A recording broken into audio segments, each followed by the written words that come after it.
양소영 변호사의 상담소.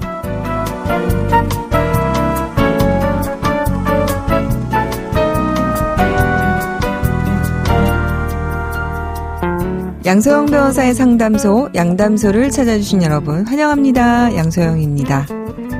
A씨는 한 식당에서 식사를 한 뒤 밖으로 잠시 나왔다가 다시 들어가기 위해서 손잡이를 잡고 출입문을 안쪽으로 밀었습니다. 그런데 그 순간 출입문이 문틀에서 떨어지면서 A씨는 출입문과 함께 그대로 식당 안쪽으로 쓰러졌는데요. 깨진 유리 조각 위로 넘어진 A씨는 손과 손목 등의 봉합수를 받았고 얼굴 열상에 대한 봉합도 했습니다. 음식점에서 출입문이 깨져 다친 이 손님 얼마나 배상을 받았을까요?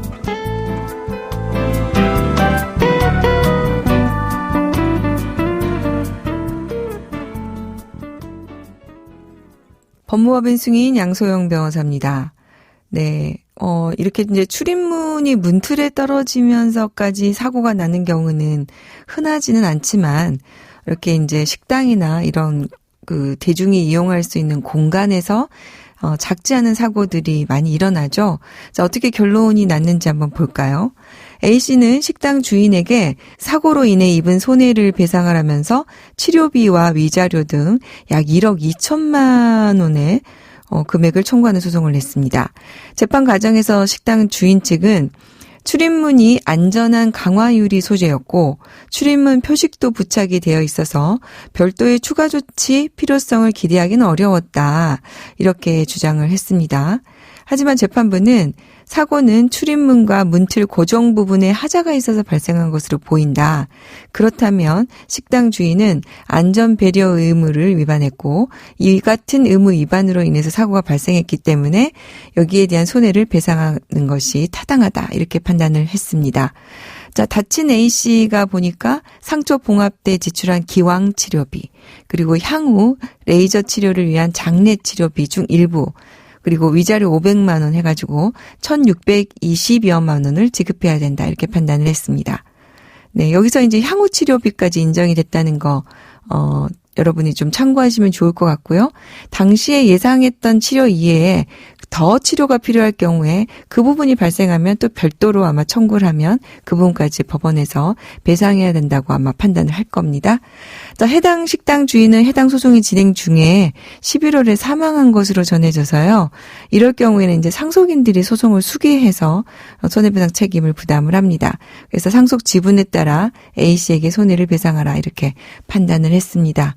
자, 이와 관련해서 많은 부분들이 있는데 이제 만약에 이 식당 주인이 이 건물을 임차해서 사용을 하는데 그 출입문 부분이 임차인의 책임이 아니라 또 임대인이 이와 관련해서 관리해야 될 부분이 있다면 임차인은 또 나중에 임대인을 상대로 해서 구상금을 청구할 가능성이 또 있는데요. 일반적으로 인테리어를 하고 뭐 설비하는 것은 임차인을 책임해야 되는 경우가 있기 때문에 대부분은 이렇게 식당 주인의 책임이 들어갑니다. 자, 오늘 이런 저희 방송을 들으시는 분들, 특히 이제 자영업자가 요새 많이 있으시잖아요. 혹시라도 이런 사고가 일어나면 안 되니까 관련해서 모든 설비들이 안전하게 관리되고 있는지 늘 주의를 좀 하셔야 될 것 같습니다. 억울한 일을 당하셨나요? 변호사와 직접 상담해보세요. 양소영 변호사의 상담소. 화나고 답답하고 억울한 당신의 법률 고민 함께 풀어볼게요.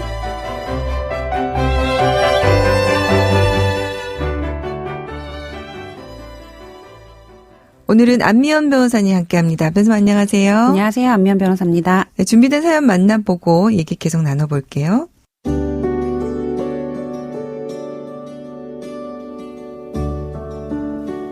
저희는 40대 초반 부부로 초등학생 딸을 키우고 있습니다. 사실 저희 부부는 부부관계가 7년째 거의 없습니다. 저는 관계를 원하지만 아내는 제가 만지는 것조차 싫어합니다. 7년 동안 관계를 가진 게 3번 정도 됩니다. 아이가 어릴 때는 육아 노동 때문에 피곤하다고 관계를 거부하더니 이후에는 직장일이 힘들고 바쁘다면서 관계를 거부합니다. 아내는 일단 제가 슬쩍 만지기만 해도 인상을 찌푸리며 짜증을 냅니다. 성관계가 없어도 성격만 잘 맞으면 잘 살 수 있다고 쳐도 저희는 성격도 취미생활도 전혀 맞질 않습니다. 아내는 집에 오면 아이 공부, 집안일, 그리고 TV를 보고 바로 잠을 잡니다. 제가 먼저 대화를 걸지 않은 이상 본인이 부탁할 거 아니면 제게 대화를 걸지도 않고요. 제가 옆에서 계속 말을 거는데도 대답을 안 할 때도 많고 대답을 해도 느끼하거나 표정도 안 좋습니다. 같이 외출을 해도 주변 사람들에게는 친절한데 저한테는 냉랭합니다. 왜 그런지 대화를 하려고 해도 전혀 속내를 털어놓지 않습니다. 이렇게 평생 살아야 한다는 것이 두렵습니다. 차라리 이혼을 하는 게 나을 것 같은데 정리하는 게 맞는 거겠죠. 아내가 이혼을 원하지 않으면 이 관계를 어떻게 정리할 수 있는지 궁금합니다. 그리고 저희에게는 서울 지역에 30평대 아파트가 있습니다. 처음 이 집을 살 때 저희 부모님이 매매가의 절반을 지원해 주셔서 사게 되었는데요. 자, 제가 이혼할 경우에 재산 분할은 어떻게 되는 건지도 궁금합니다.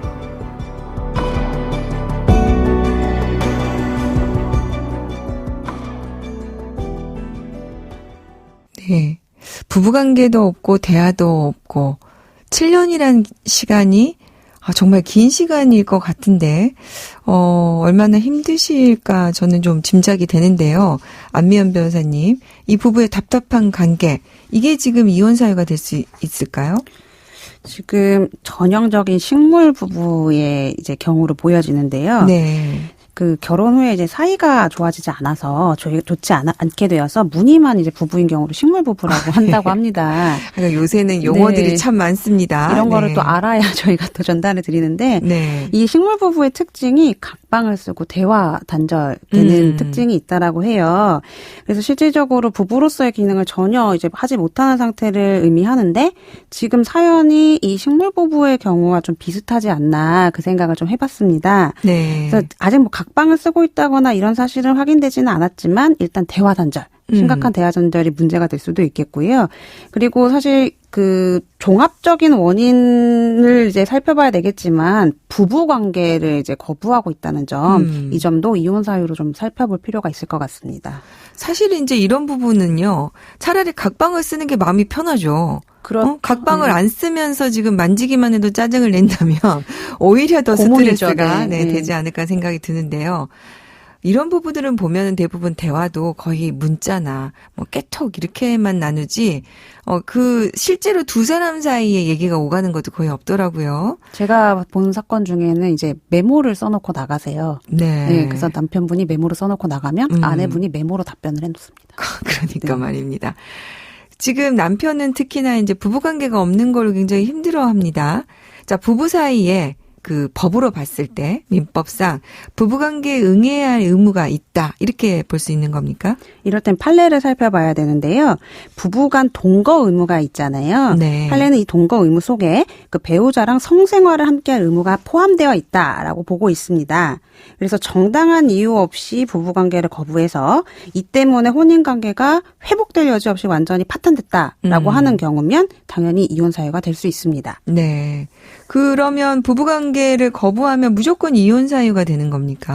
그렇게 또 저희 그 법원이 그렇게 막 맹목적으로 그렇게 네. 판단하지는 않고 있어요. 일단 거부하는 행위에 정당한 이유가 없느냐. 이 부분을 먼저 살펴보고요. 두 번째로 법원이 보는 것은 성적 불만을 해소하기 위한 노력을 쌍방이 다 했느냐. 그 점을 이제 보고 있습니다.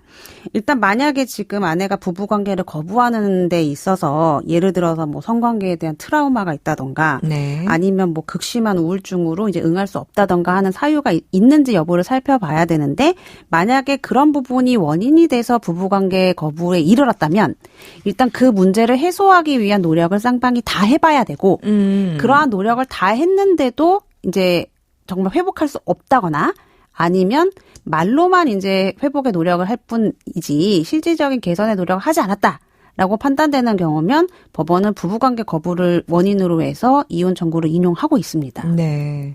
실제로 이제 보면은 저희가 상담을 해보면 부부관계를 가지면서 이제 강압적인 방법으로 접근을 해서 거기에 대한 트라우마가 있다거나 가정폭력으로 인해서 이제 피해를 당한 게 많아서 네. 그런 부분에 트라우마가 있는 경우에 이제 부부관계를 거부하기도 하거든요. 그러면 이제 이런 경우는 정당한 이유가 있다 이렇게 본다는 거네요. 그렇죠. 네. 근데 지금 이 사연 같은 경우에는 이제 우리 사연 주신 분은 그런 부분이 전혀 드러나지가 않았고 네. 진짜로 아내가 왜 이러는지 이유를 지금 모르시는 게 문제예요. 지금 그냥 뭐 대화가 전혀 안 되고 있으니까 어떤 원인이 있는지 파악도 안 되시는 것 같고. 지금 안 변호사님 말씀대로라면 이런 불만을 해소하기 위해서 어쨌든 노력을 다했는지 이 부분에서 상대 배우자가 아내분이 지금 이런 본인의 문제를 해결하기 위해서 남편과 대화도 안 하고 있기 때문에 이런 노력이 없다 이렇게 볼 수 있을 것 같네요. 일단은 첫 번째로는 제가 봤을 땐 사연에서 남편의 노력도 사실은 있어 보이지는 않아요. 지금 부부간의 성적인 접촉이 부존재하더라도 부부가 합심해서 전문적인 치료나 조력을 받으면 정상적인 생활로 돌아갈 가능성이 있다. 그런 경우에 만약에 그냥 이런 단절이 일시적이거나 단기간에 그치는 거면 이혼 사유가 될 수 없다는 게 판례고요. 네. 이런 같은 입장에서 부부관계를 거부로 이혼 청구에 이른 그 배우자한테 수년간 성관계가 없었는데 왜 적극적인 조치를 취하지 않았냐라는 점을 들어서 지적했던 경우도 있었습니다. 네. 근데 지금 사연에서는 남편분도 그런 노력은 보이지 않아서 만약에 부부관계 거부를 원인으로 해서 이혼 청구를 하시려면 좀 그 전에 먼저 최소한의 노력을 다 해보시고 네. 그랬는데도 이제 아내가 응하지 않는다거나 뭐 극복할 수 없다거나 이 점이 더 입증되어야 될 것 같아요. 네, 그러면은 이제 우리 사연자분이 이제 안미연 변호사님 상담을 지금 들으셨으니까요. 일단은 이러한 내용으로 이혼을 상대가 이제 거부할 경우에 협의가 안 될 경우에는 재판에 갈 수밖에 없으니까 남편분이 이와 관련한 갈등을 해결하기 위해서 진지하게 노력을 했다. 뭐 상담센터나 그다음에 정신건강의학 전문가에게도 도움을 요청했고 아내에게도 적극적으로 내가 이걸 해결하기 위해서 노력을 했다. 이 부분에 대한 입증 자료가 있어야 된다는 거 유의하셔야 될 것 같군요. 마지막에 지금 질문이 이제 재산 분할 얘기가 나왔어요. 자, 이럴 경우는 어떨까요? 지금 서울에 아파트가 있다고 하셨고 이제 이 아파트를 매입할 때 부모님이 절반 도와주셨다라고 말씀을 하셨는데 일단 뭐 자세한 혼인 기간이나 이런 게 나오지는 않아서 지금 아이가 초등학생이라고 되어 있으니까 한 10년 이상 정도로 혼인 기간이 있다라고 보여지고 그리고 지금 이 30평대 아파트에서 계속 살고 계신 게 아닌가 싶어요.